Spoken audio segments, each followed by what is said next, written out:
ഇനി കാണാൻ പോകുന്ന കുടുംബശ്രീ ശാഖയുടെ ഫുൾ എപ്പിസോഡിൻ്റെ റിവ്യൂ ആണ്. അപ്പോൾ ഇനി കാണുന്ന എപ്പിസോഡ് എന്ന് പറയുന്നത് എല്ലാ വ്യക്തികളുടെയും നെഞ്ചിടിപ്പ് കൂട്ടുന്ന നിമിഷങ്ങളായിരിക്കും. കാരണം വിഷ്ണു കല്യാണം കഴിച്ചു എന്ന് പറഞ്ഞ ആ ഒരൊറ്റ കള്ളം, എന്നിട്ട് വിഷ്ണു ശാലിനിയെ പോലും തിരിച്ചു നോക്കിയില്ല എന്നുള്ള ആ ഒരു നിമിഷത്തിൽ ശാലിനിക്ക് സംഭവിക്കുന്ന സങ്കടം. ഒന്നാമതേ ശാലിനി വീട്ടിൽ നിന്ന് പറഞ്ഞത് ഒന്നീ ഞാനും വിഷ്ണുവേട്ടനും ഒരുമിച്ച് ജീവിക്കും, അല്ലെങ്കിൽ വിഷ്ണുവേട്ടനും ആ പെണ്ണുമായിട്ടേക്ക് ഒരുമിച്ച് ജീവിക്കുന്നത്. അങ്ങനെ ഒരു കാര്യം സംഭവിച്ചാൽ വിഷ്ണുവേട്ടൻ എൻ്റെതല്ലാതായി മാറിയാൽ ആ നിമിഷം അതോടെ ശാലിനി ഈ ലോകത്ത് കാണത്തില്ല എന്ന് പറഞ്ഞതുപോലെ തന്നെ സംഭവിക്കാൻ പോവുകയാണ്. അപ്പോൾ ഇതിന് ഡീറ്റെയിൽ റിവ്യൂ നോക്കുന്നതിന് മുമ്പ് ഈ ചാനൽ ആദ്യമായിട്ട് കാണുന്ന വ്യക്തിയാണെങ്കിൽ ഈ ചാനൽ സബ്സ്ക്രൈബ് ചെയ്യാനും ബെല്ലൈക്കൺ പ്രസ് ചെയ്യുന്നതിന് കമൻസും ഷെയർസും ലൈക്സ് ഇടാൻ ആരും മറക്കണ്ട കേട്ടോ. അപ്പോൾ ഇന്ന് എപ്പിസോഡ് തുടങ്ങുമ്പോൾ തന്നെ കാണിക്കുന്നത് ആദ്യത്തെ ഈ രണ്ട് അഹങ്കാരികളുടെ എപ്പിസോഡാണ്. കാരണം ഈ അഹങ്കാരികളായ മധുശ്രീയും അതുപോലെ പുതിയതായി കയറി വന്ന കാർത്തിക, അതായത് ആരെങ്കിലും ഒരാൾ ഉപദ്രവിക്കാനായിട്ട് ശ്രമിക്കുക എന്ന് പറയുന്നത് എപ്പോഴും കഴിവത് നമ്മൾ ആർക്കാണ് ഉപകാരം കൂടുതൽ ചെയ്തത് അവരായിരിക്കും നമ്മളെ ഏറ്റവും കൂടുതൽ മുൻനിരയിൽ നിന്ന് ഉപദ്രവിക്കുക എന്നതിൻ്റെ വലിയൊരു ഗുണപാഠമായി തന്നെ നിൽക്കുകയാണ് കാർത്തിക വിഷ്ണുവിൻ്റെ ലൈഫിലേക്ക് ഇനി അങ്ങോട്ടേക്ക്. കാരണം കാർത്തിക എന്താണ് ഒരു ചെറിയൊരു ബ്ലാക്ക് മെയിൽ മാത്രമാണ് മധുശ്രീ ചെയ്യുന്നത്. മധുശ്രീ പറയുന്നുണ്ട്, നിനക്ക് ഇവിടുത്തെ സത്യഭാമയുടെ കാര്യമൊക്കെ അറിയത്തില്ലേ, സത്യഭാമയ്ക്ക് കള്ളത്തരം പറയുമെന്ന് കേട്ടാൽ അവർക്ക് അതോടെ അവർ തല വെട്ടിക്കളയുന്നൊരു സ്വഭാവം. അതാ ഇപ്പോൾ ഒരുത്തി ഇവിടുന്ന് ഇറങ്ങിപ്പോയില്ലേ, അവൾ ഈ നാട്ടിൽ ജില്ലാ കളക്ടറാണ്, എന്നിട്ട് പോലും ഒരു വില കൊടുക്കാതെ അവൾ ഇവിടുന്ന് ഇറക്കി വിട്ട കണ്ടോ. അതായത് അവളോട് ചോദിച്ച കാര്യങ്ങൾക്ക് പ്രൂഫ് കയ്യിലില്ലാത്തപ്പം ജില്ലാ കളക്ടറാണെങ്കിലും മുൻ മരുമകളെ ഇവിടുന്ന് ആട്ടിയിറക്കിയ സത്യഭാമ. തനിക്ക് ഒരു കൊച്ചുമകളുണ്ടെന്ന് പറഞ്ഞിട്ട് പോലും ഒരു ലെവലേശം അത് മൈൻഡ് ചെയ്യാതെ സത്യഭാമയാണ് ഈ വീട്ടിലിരിക്കുന്നത്. ആ സത്യഭാമയുടെ മുന്നിൽ നീ വിഷ്ണുവായിട്ട് ഈ ഒരു കല്യാണത്തിൻ്റെ രഹസ്യം എന്ന് പറയുന്നതും നീ മറ്റൊരാളെ ചതിച്ചിട്ട് വന്ന ഒരു കാര്യമാണെന്നുള്ള കാര്യമൊക്കെ ഞാൻ പറഞ്ഞ് അതിന് തെളിവ് സഹിതം പ്രൂഫായിട്ട് നിൻ്റെ വീട്ടുകാരെയും കുടുംബക്കാരെയും നാട്ടുകാരെയും എല്ലാ അഡ്രസ്സും ഡീറ്റെയിൽസും കൊണ്ടുവന്ന് ഞാൻ സത്യഭാമയുടെ മുന്നിൽ ഇട്ട് കഴിഞ്ഞാൽ അവിടെ തീരും നിൻ്റെ കളിയും എല്ലാം പരിപാടിയും. അതോടെ ചുമ്മാതായിരിക്കത്തില്ല സത്യഭാമ നിന്നെ ഇവിടുന്ന് അടിച്ചിറക്കുന്നത്. സത്യഭാമ നിന്നെ അടിച്ചിറക്കുമ്പോൾ അതൊരു ഒന്നൊന്നര ഇറക്കൊക്കെ വയ്ക്കും. പിന്നെ നിന്റെ വീട്ടുകാരൊന്നും വേണ്ട നിന്നെ തീർത്ത് കളയാൻ. സത്യഭാമ തന്നെ ധാരാളം മതി. അവരുടെ കൈയൊക്കെ നീ ഇരിക്കുന്നത് കണ്ടോ, ഒരു അടി വെച്ച് അതാ തീർന്നു. അതോടെ അതുകൊണ്ട് എൻ്റെ മോള് മര്യാദയ്ക്ക് സത്യങ്ങളായിട്ട് എന്നോട് പറയുന്നതല്ല. നീ എന്തോ പറഞ്ഞല്ലോ ഈ കാര്യം അറിഞ്ഞാൽ വിഷ്ണുവിനും അത് വലിയ പാരയാന്ന്. അതെന്താടി വിഷ്ണുവിന് അത്ര വലിയ കാര്യം ഇത് പറയാൻ പാടില്ലാത്ത? നിങ്ങൾ രണ്ടുപേരും തമ്മിലുള്ള രഹസ്യം എന്താണ്, നിനക്ക് എങ്ങനെയാണ് വിഷ്ണുവിനെ അറിയാവുന്നത് എന്നൊക്കെ ചോദിക്കുമ്പോൾ ലാസ്റ്റ് അവൾ പറയുവാണ്, അത് യഥാർത്ഥത്തിൽ ഞങ്ങൾ വിവാഹം കഴിച്ചതൊന്നുമല്ല, ആരോടൊന്നും പറയില്ല, ഞാൻ എല്ലാ സത്യങ്ങളും പറയാം. പ്രത്യേകിച്ച് എന്താണ് എൻ്റെ വീട്ടുകാരോടും ഞാൻ ഇവിടെ ഉണ്ടെന്നുള്ള കാര്യം ഒരു രീതിയിൽ അറിയിപ്പിക്കില്ല, പ്ലീസ്, ഞാൻ വേണേൽ കാല് പിടിക്കാം, പക്ഷേ ഇത് ആരോടും പറയരുത്. കാരണം വിഷ്ണുവേട്ടനും എനിക്ക് മാത്രം അറിയുന്നൊരു സത്യമാണ്. ഞങ്ങൾ രണ്ടുപേരും വിവാഹമൊന്നും കഴിച്ചിട്ടില്ല, ഞങ്ങൾ വെറുതെ അത് പറഞ്ഞു എന്നേ ഉള്ളൂ. കാരണം ഞങ്ങൾ സ്വന്തമായിട്ട് തന്നെ എന്താണ് ഒരു താലി എടുത്ത് എൻ്റെ കഴുത്തിൽ സ്വയം തന്നെ കെട്ടിയിട്ട് വിവാഹം കഴിച്ചതാണെന്ന് പറഞ്ഞാൽ സത്യാമ്മ എന്താണ് ശാലിനിയുടെ കാര്യങ്ങളൊക്കെ എന്താണ് സത്യാമ്മയുടെ മനസ്സിലേക്ക് ഇങ്ങനെ ദേഷ്യത്തിരിക്കുമ്പോൾ വിഷ്ണുവേട്ടൻ്റെ മറ്റൊരാളെ കല്യാണം കഴിപ്പിക്കാതിരിക്കാൻ വേണ്ടി ഞങ്ങൾ കാണിച്ചൊരു അടവ് മാത്രമേ ഉള്ളൂ. എന്നെ ഇഷ്ടപ്പെട്ടവൻ എനിക്കായി കാത്തിരിക്കുന്നുണ്ട്, അവനാണ് ഇപ്പോൾ ഒരു ജോലി കിട്ടിപ്പോയതേ ഉള്ളൂ. ഇപ്പോൾ എൻ്റെ വീട്ടുകാർ ഈ കല്യാണം പിടിച്ച് നടത്തുന്നത് എനിക്ക് ഒട്ടുമേ താല്പര്യമില്ലാത്തവനായിട്ടാണ്. അവൻ്റെ കൂടെ കല്യാണം കഴിക്കാൻ എനിക്ക് ഒരു രീതി നിവർത്തികേട് കണ്ടപ്പോഴാണ് ലാസ്റ്റ് ഞാൻ ആ കല്യാണ മണ്ഡപത്തിൽ നിന്ന് ഇറങ്ങിപ്പോയി ചാകാൻ പോയതാണ്. അല്ലാതെ ഞാൻ വിഷ്ണുവിൻ്റെ ജീവിതത്തിലേക്ക് വലിഞ്ഞു കയറി വന്നതല്ല. അവിടെ ഞാൻ പോയി ചാവാൻ എന്നെ വിഷ്ണുവേട്ടനാണ് എന്താണ് ഈ ഒരു കാര്യം പറഞ്ഞ്. എന്നാൽ പിന്നെ വിഷ്ണുവേട്ടൻ്റെ എൻ്റെയും കാര്യത്തിൻ്റെ സങ്കടങ്ങളൊക്കെ ഒരുമിച്ച് കേട്ടപ്പം ഇവിടെ ആകുമ്പം എനിക്ക് താമസിക്കാമല്ലോ, സത്യാമ്മയുടെ വീട്ടിലാകുമ്പോഴത്തേക്കും ആരും വന്ന് എന്നെ കണ്ടുപിടിക്കത്തില്ല എന്ന ഒറ്റൊരു കാര്യം കൊണ്ടാണ് ഞാൻ ഈ ഒരു അടവിനും കാര്യത്തിനൊക്കെ നിന്നത്. ദയവ് ചെയ്ത് മധുശ്രീ എന്നെ ഒരു ഫ്രണ്ടിനെ പോലെ കാണുമെന്നല്ലേ പറഞ്ഞത്, അതുകൊണ്ട് എന്നെ എന്താണ് ചതിക്കല്ലേ, തനിക്ക് മനസ്സിലാകത്തില്ലേ സ്നേഹിച്ചവർക്ക് തമ്മിൽ എന്താണ് അകന്നിരിക്കാനായിട്ട് വരുന്ന വിഷമമൊക്കെ തനിക്ക് മനസ്സിലാകത്ത്. ഇതാ വിഷ്ണുവേട്ടൻ്റെ ജീവിതം തന്നെ കണ്ടില്ലേ, വിഷ്ണുവേട്ടൻ എന്തൊരു സങ്കടത്തിനകത്താണ്. അപ്പോൾ അതുകൊണ്ട് എനിക്ക് ഇവിടെ തൽക്കാലം താമസിക്കാൻ വേണ്ടി ഒരു സ്ഥലം എന്നതേ ഉള്ളൂ. എടി നീ പറയുന്ന കേട്ടാൽ തോന്നുമല്ലോ ഞാൻ വലിയ മദർ തെരേസ എന്നുള്ള കാര്യം. എടി ഞാനതൊന്നും അല്ല കേട്ടോ. നീ യഥാർത്ഥത്തിൽ ചെയ്തത് എന്നോടാണ് ഈ ചതി ചെയ്തിരുന്നത്. കാരണം ഞാൻ വിവാഹം കഴിക്കാൻ പെണ്ണായി വധുവായി ഒരുങ്ങി നിന്നപ്പോൾ എൻ്റെ മണ്ഡപത്തിൽ നിന്ന് എൻ്റെ ചെറുക്കനെ അടിച്ചുകൊണ്ട് പോയി താലി കെട്ടിക്കൊണ്ട് ഈ വീട്ടിൽ അന്തസ്സായി ഞെളിഞ്ഞു കയറി വന്നവൾ നീയാണ്.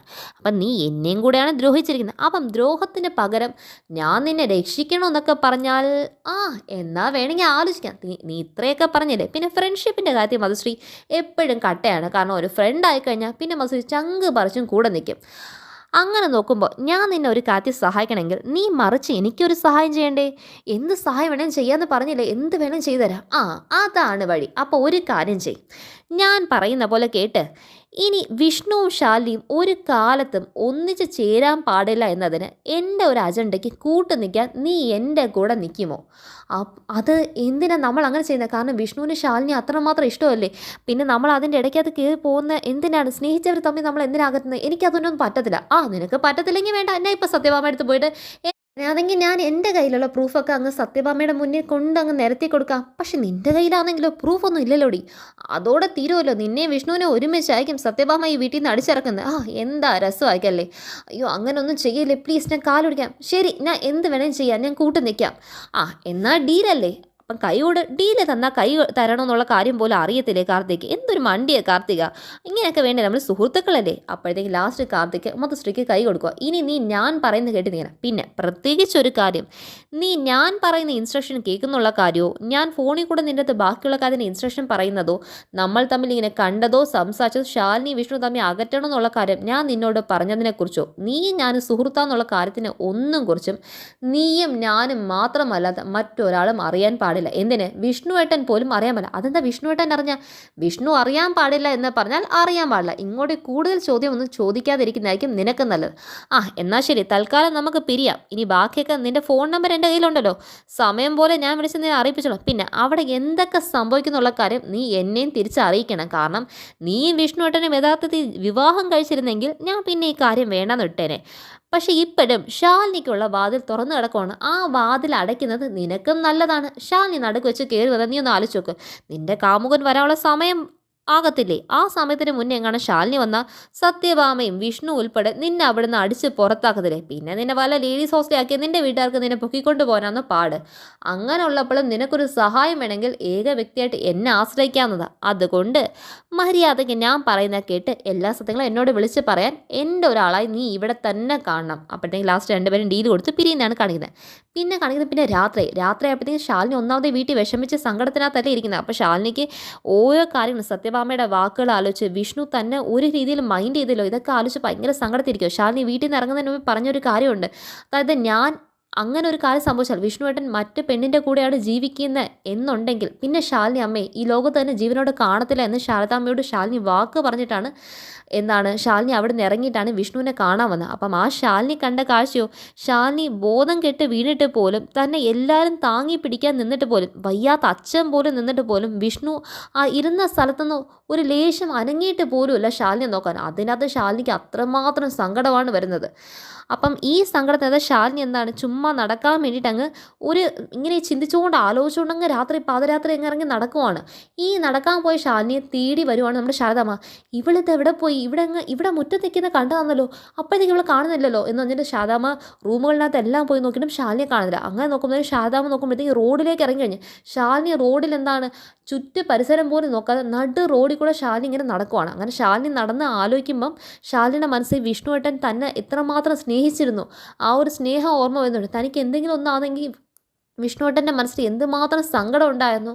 ആ ഒരു നിമിഷങ്ങൾ തനിക്ക് വെള്ളം വരെ കൈ കൊണ്ടുവന്ന് തരുന്ന വിഷ്ണുവേട്ടനായിരുന്നു. ആ വിഷ്ണുവേട്ടൻ ഇന്ന് എനിക്ക് ബോധമില്ലാന്നായിട്ടും വിഷ്ണുവേട്ടൻ മറ്റൊരാളുടെ കഴുത്തിൽ താലി കെട്ടിയതും എന്നെ ഇത്ര പെട്ടെന്ന് മറന്നു. ഇന്ന് കണ്ടത് യഥാർത്ഥത്തിൽ എൻ്റെ വിഷ്ണുവേട്ടനെ തന്നെയാണോ? എനിക്കത് വിശ്വസിക്കാൻ പോലും പറ്റുന്നില്ലല്ലോ ദൈവമേ എന്ന് ശാലിനി മനസ്സിങ്ങനെ ചിന്തിച്ചുകൊണ്ട് ശാലിനി എന്താണെന്നറിയോ, അതായത് എല്ലാം നഷ്ടപ്പെട്ട ഒരു വ്യക്തി ഉണ്ടല്ലോ, അങ്ങനെ ആ ഒരു രീതിക്കകത്ത് റോഡിൽ കൂടെ നടക്കുവാണ്. അപ്പോൾ ശാലിനിയുടെ പിറകെ നോക്കി വരുവാണ് ശാരദാമ്മ. ആദ്യമൊന്നും ശാരദാമ്മ ശാലിനിയെ കാണുന്നില്ല, കാരണം ഇങ്ങനെ ശാലിനി റോഡിൽ കൂടെ നടക്കുമല്ലേ. അപ്പം ടോട്ടലി ഭയങ്കര ഇരുട്ടാണ്, രാത്രി റോഡ് മൊത്തം വിജനമാണ്. ആ വിജനമായ റോഡിനകത്താണ് ശാലിനി ഇങ്ങനെ നടന്നുകൊണ്ടിരിക്കുന്നത്. അപ്പോൾ ശാലിനിക്ക് പിന്നെ മനസ്സിൽ ഭയങ്കര സങ്കടം തോന്നുന്ന ഒരു കാര്യം, വിഷ്ണുവിൻ്റെ താലി കയറി ചെന്നതും സത്യഭാമയുടെ വീട്ടിലേക്ക് ശാലിനി കയറി ചെല്ലുന്നതും ശാലിനി ആദ്യം മറ്റാരെയല്ല നോക്കുന്നത് വിഷ്ണുവിൻ്റെ മുഖത്തേക്കും വിഷ്ണു കെട്ടിയ താലി കാർത്തികയുടെ നെഞ്ചത്തോട് ചേർന്ന് കിടക്കുന്ന ആ ഒരു താലി കണ്ടിട്ടാണ് ശാലിനിക്ക് അത്രമാത്രം സങ്കടം. സത്യഭാമ പറഞ്ഞ വാക്കുകൾ, പിന്നെ അതായത് നിൻ്റെ മകളാണ് സത്യമെങ്കിൽ, എൻ്റെ പേരക്കുട്ടിയാണ് സത്യമെങ്കിൽ ആ പേരക്കുട്ടി എന്ന് തെളിയിക്കാനുള്ള പ്രൂഫ് എവിടെ ആടി? എൻ്റെ മകനെ തന്നെ കുട്ടിയെന്നുള്ളതിൻ്റെ പ്രൂഫ്, നീ എപ്പോൾ എവിടെ വെച്ച് പ്രസവിച്ചു എന്നുള്ള പ്രൂഫ്, പിന്നെ ശ്യാമയ്ക്ക് കൊടുത്ത സത്യം, താൻ എന്ത് ചെയ്യണം, തൻ്റെ ജീവിതം നശിച്ചല്ലോ, ഇനി എനിക്ക് വിഷ്ണുവേട്ടൻ്റെ ജീവിതത്തിൽ ഒരു രീതിയിലും ഒരു റോൾ ഇല്ലല്ലോ എന്നൊക്കെ ആലോചിച്ച് ഭയങ്കര സങ്കടത്തിൽ ഈ റോഡിനകത്ത് ഒന്നും ഒരു ശ്രദ്ധയില്ലാതെ ഭയങ്കര അശ്രദ്ധയായിട്ട് രീതിക്കകത്ത് ശാലിനി നടക്കുമ്പോഴത്തേക്കും ശാരദാമ്മ ശാലിനി കണ്ടു കഴിഞ്ഞ്. അപ്പോൾ ശാലിനി ഇങ്ങനെ മുന്നോട്ടേക്ക് നടക്കുമ്പോഴത്തേക്കും ശാലിനി ഒരു വണ്ടി വന്ന് സ്പീഡിൽ ഇടിക്കുവാണ്. അപ്പോഴത്തേക്കും ശാലിനി ഇടിച്ചിട്ട് മാത്രമേ ശാലിനി അറിയുന്നുള്ളൂ ഇങ്ങനത്തെ ഒരു കാര്യം സംഭവിച്ചത്. കാരണം ശാലിനി ആ പരിസരത്തോ ലോകത്തോ ഒന്നും അവർ ചിന്തിക്കാത്തില്ല. ശാരദാമ്മ കണ്ടിട്ട് മോളെ എന്ന് വിളിച്ചിട്ട് ശാലിനിയുടെ പിറകെ വരുന്നതും ശാലിനി ഭയങ്കരമായിട്ട് വീണ് ഭയങ്കരമായിട്ട് ബ്ലഡും കാര്യങ്ങളൊക്കെ പോകുന്നു. അപ്പോഴത്തേക്കും ശാരദാമ്മയ്ക്ക് ഭയങ്കര ടെൻഷൻ കാര്യമായി. അങ്ങനെ ശാരദാമ്മ നേരെ ശാലിനിയും കൊണ്ട് ഓടുവാണ്. ഷാദാമ്മ ഭയങ്കര ടെൻഷനകത്താണെങ്കിൽ ആ ഇടയ്ക്ക് അതും ഷാദാമ്മ എന്ത് ചെയ്യുന്നുണ്ട്, ശ്യാമയെ വിളിച്ച് ഈ ഒരു കാര്യം പറഞ്ഞു. ഈ വാർത്ത കേട്ട് ശ്യാമ ഷോക്കായി നിൽക്കുവാണ്. കാരണം കുഞ്ഞേച്ചിക്ക് ഇങ്ങനെയൊക്കെ സംഭവിച്ചോ, അയ്യോ എൻ്റെ കുഞ്ഞേച്ചിക്ക്, അയ്യോ ഞാൻ കാരണം എൻ്റെ കുഞ്ഞേച്ചിയുടെ ജീവിതം തന്നെ ഇങ്ങനെ ആയിപ്പോയല്ലോ അമ്മ എന്നൊക്കെ സങ്കടപ്പെടുമ്പോൾ, നീ അതൊന്നും പറഞ്ഞു തന്ന സമയങ്ങളെ നീ വേഗം ഇങ്ങോട്ടേക്ക് വരാൻ നോക്കും എന്ന് പറയുമ്പോൾ ശ്യാമ അത് വീട്ടിലുള്ള എല്ലാവരും അറിയിപ്പിക്കുകയാണ്. വിഷ്ണുവിനെയും സത്യഭാമയും എല്ലാം അറിയിപ്പിക്കും. എല്ലാവർക്കും ഭയങ്കര സങ്കടം വരുവാണ്. കാരണം ശാലിനി ഇത്രമാത്രം ആട്ടി പായിച്ച് വിട്ടെങ്കിലും സത്യഭാമയുടെ മനസ്സ് പോലും ശാലിനിയോട് അത്രമാത്രം ഉരുകുവാണ്. അപ്പോഴത്തേക്കും വിഷ്ണുവിനാണെങ്കിൽ ഇത് കേട്ട് ഭയങ്കര സങ്കടം. ഞാൻ വിഷ്ണു അവിടം കൊണ്ട് തന്നെ വിഷ്ണു എന്താണ് തകർന്നു പോയെന്ന് പറയാം. കാരണം താൻ ചെയ്ത കള്ളത്തരം, താൻ പറഞ്ഞൊരു കള്ളത്തരം, താൻ മനസ്സാൽ ഒരു തെറ്റും ശാലിനിയോട് ചെയ്തില്ല. പക്ഷേ എന്നിട്ടും ദൈവം തന്നെ ഇങ്ങനെ ശിക്ഷിച്ചു, ശാലിനിക്ക് തന്നെ ഇങ്ങനെ മനസ്സിലാക്കാൻ കഴിഞ്ഞുള്ളൂ, അയാളുടെ മനസ്സിനെ ഒത്തിരി വിഷമിപ്പിച്ചല്ലോ എന്ന് പറഞ്ഞിട്ട് വിഷ്ണു എന്താണ് വണ്ടി എടുത്തിട്ട് ഓടി പാഞ്ഞു വരണം. അപ്പോൾ ഓടി പാഞ്ഞ് വരുന്നെങ്കിൽ ശാദാമ്മ എന്താണ് ഭയങ്കര ശാലിനിയുടെ സിറ്റുവേഷൻ ഭയങ്കര ക്രിട്ടിക്കലാണെന്നാണ് എല്ലാവരും പറയുന്നത്. അപ്പോൾ ശാലിനി രക്ഷപ്പെടുവോ പറ്റത്തില്ലോ എന്നുള്ള കാര്യമൊക്കെ സംസാരിച്ചു കഴിയുമ്പോൾ ശാരദാമ്മയുടെ മുന്നിലേക്കാണ് വിഷ്ണു എന്നത്.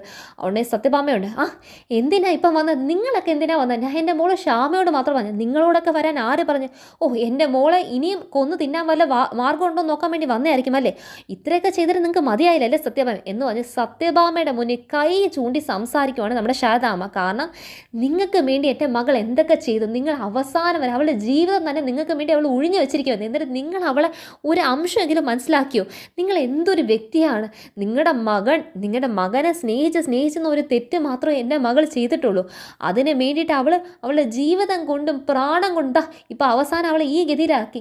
നിങ്ങളുടെ അവൾ 1000 വട്ടം പറഞ്ഞില്ലേ അവൾ മറ്റൊരു വിവാഹം കഴിച്ചിട്ടില്ല, എന്നിട്ട് നിങ്ങൾ വിശ്വസിച്ചോ, അവളെ നാണം കെടുത്തി, അവളെ ആക്ഷേപിച്ച്, അവളുടെ ജീവിതത്തിനെ ഇങ്ങനെ ഇടിച്ച് തകർത്ത് നിങ്ങൾ ഇങ്ങനെയൊക്കെ ആക്കി കളഞ്ഞില്ലേ. അതൊക്കെ കേട്ട് എൻ്റെ കുഞ്ഞൊരു മനുഷ്യജീവിയല്ലേ, ആ മനുഷ്യജീവി ആയത് അവൾക്ക് എങ്ങനെയാണ് ഈ വാർത്തകളൊക്കെ കേട്ടിട്ട് അവളെ ഇത്ര തരം താഴ്ന്ന രീതിയിൽ സംസാരിച്ചില്ല. പോരാത്തിന് അന്ന് വിഷ്ണു പറയുകയാണ്, ശാരദാമ്മ വിഷമിക്കേണ്ട, ശാലിനിക്കൊന്നും വരത്തില്ല, ദൈവം നമ്മുടെ കൂടെ ഉണ്ട്.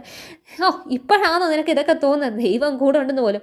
നിൻ്റെ ഒറ്റൊരു സ്നേഹം, നീ അവളെ സ്നേഹിക്കുന്നു എന്ന ഒറ്റൊരു വിശ്വാസം മാത്രമാണ് നിൻ്റെ അമ്മ കൊടുത്ത ഇത്ര സങ്കടങ്ങളൊക്കെ ഉണ്ടെങ്കിലും അതെല്ലാം മനസ്സിൽ ഒതുക്കി പിടിച്ചിട്ടും എൻ്റെ കുഞ്ഞിൻ്റെ ഏക ആശ്വാസം വിഷ്ണുവേട്ടൻ്റെ പ്രാണനാണ്, വിഷ്ണുവേട്ടനെ അത്രമാത്രം സ്നേഹിക്കുന്നു എന്ന ആ ഒറ്റൊരു ധൈര്യത്തിലാണ് അവൾ ഇത്രയും കാലം ജീവിച്ചത്. ആ ധൈര്യമാണ് നീ മറ്റൊരാളുടെ കഴുത്തിൽ താല് കെട്ടി ഇന്ന് അവൾ നിൻ്റെ മുന്നിൽ ബോധരഹിതയായി വീണിട്ട് പോലും നീ അവളെ ഒരു ലേശം മൈൻഡ് ചെയ്തില്ലെങ്കിൽ അവൾ ചിന്തിച്ചാണ് പ്രാണനും ഒക്കെയായി ഞാൻ എൻ്റെ മനസ്സിൽ കൊണ്ടു നടക്കുന്ന എൻ്റെ വിഷ്ണുവേട്ടനെ എന്നെ മറന്നെങ്കിൽ, എന്നെ വേണ്ടാന്നായെങ്കിൽ പിന്നെ ഈ ജീവനും ജീവിതമൊക്കെ ശാലിനി എന്തിനാണ് കൊണ്ട് നടക്കുന്നതെന്ന് എൻ്റെ കുഞ്ഞ് വിചാരിച്ച് കാണും വിഷ്ണു.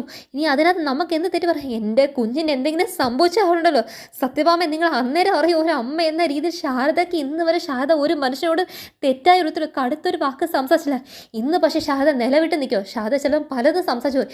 എൻ്റെ കുഞ്ഞ് ഈ 6 വർഷം അനുഭവിച്ച ദുഃഖം നിങ്ങൾക്ക് ആർക്കെങ്കിലും അറിയോ, അവൾ അനുഭവിച്ച നരകം പോലത്തെ ജീവിതം നിങ്ങൾക്ക് ആർക്കെങ്കിലും അറിയാം. അവൾ ഓടി ഒളിച്ചെന്ന് പോലും, അവൾ ഓടി ഒളിച്ചെങ്കിൽ അതിൻ്റെയൊക്കെ കാരണം നിങ്ങളാണ് സത്യാമ്മേ, നിങ്ങൾ ഒറ്റൊരാൾ കാരണമാണ്, നിങ്ങളുടെ വാശി, നിങ്ങളുടെ പിടിവാശി, നിങ്ങളുടെ ദുർവാശി, ഈ ഒരു ഒറ്റ കാര്യം കൊണ്ട് അതിനെല്ലാം കൂട്ടുന്നു. സത്യാമ്മ എന്നെ മനസ്സിലാക്കും, സത്യാമ്മ എന്നെ തിരിച്ചു വിളിക്കും എന്ന് നിങ്ങൾ അവസാനം വിളിക്കുന്ന നിമിഷം വരെ കാത്തിരുന്നു. കാരണം നിങ്ങളുടെ വാക്കിന് അവൾ കൊടുത്ത വില, പക്ഷേ ആ വാക്കിന് വില കൊടുത്ത നിങ്ങൾക്ക് അവളോട് നിങ്ങൾ ചെയ്തത് എന്താണ്, നിങ്ങൾ എന്ത് ചെയ്തു, നിങ്ങൾ എന്നിട്ട് ഇപ്പം വന്നത് സങ്കടപ്പെട്ട കാര്യമാണ്, എന്തിനാ വന്നത്, അവളെ ഇനിയും കൊന്നു തിന്നാനാണ് വന്നത്, ഇവിടെ കിടക്കുവാണ്, ജീവൻ കിട്ടുമെന്ന് അറിയാത്ത രീതിയിൽ കിടക്കും, ഇനി ഭാഗ്യം കൂടെ വല്ലതും പറഞ്ഞ് തീർക്കാവുണ്ടെങ്കിൽ അതും കൂടെ പോയി തീർത്ത് നിങ്ങൾക്ക് സമാധാനം കിട്ടുമല്ലോ, അതും കൂടെ നിങ്ങൾ ചെയ്യും എന്ന് പറഞ്ഞ് ശാരദാമ്മ ദേഷ്യപ്പെടുന്നതും വിഷ്ണു ഭയങ്കര ടെൻഷനാണ് നിൽക്കുന്നതും സങ്കടത്തിൽ നിൽക്കുന്നതൊക്കെയാണ് ഇനി വരാൻ പോകുന്ന എപ്പിസോഡിൽ കാണിക്കുന്നത്. അപ്പോൾ ഇതാണ് ഇനി വരാൻ പോകുന്ന കുടുംബശ്രീ ശാരദയുടെ ഫുൾ എപ്പിസോഡ് റിവ്യൂ. അപ്പോൾ എല്ലാവരും കാണുമോ, ചാനൽ ലൈക്ക് ചെയ്യാനും സബ്സ്ക്രൈബ് ചെയ്യാനും ബെല്ലൈക്കൺ പ്രസ് ചെയ്യാനൊന്നും ആരും മറക്കണ്ട കേട്ടോ.